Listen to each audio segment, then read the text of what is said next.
ও কেন্দ্রীয় একটি বৃত্তের পি কিউ একটি জ্যা, পি ও কিউ বিন্দুতে বৃত্তের স্পর্শক অঙ্কন করি। প্রথমে ও একটি বিন্দু নিলাম, বিন্দুটিকে কেন্দ্র করে কম্পাসের সাহায্যে একটি বৃত্ত এঁকে নেব।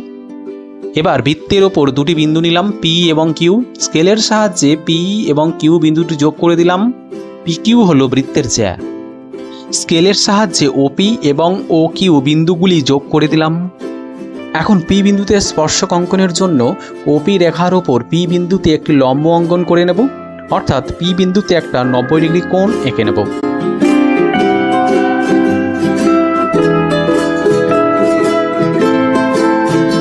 লম্বটিকে নাম দিলাম MN। আবার কিউ বিন্দুতে স্পর্শক অঙ্কনের জন্য ও কিউ রেখার ওপর কিউ বিন্দুতে একটি লম্ব অঙ্কন করে নেব, অর্থাৎ কিউ বিন্দুতে একটা 90 ডিগ্রি কোণ অঙ্কন করে নেব।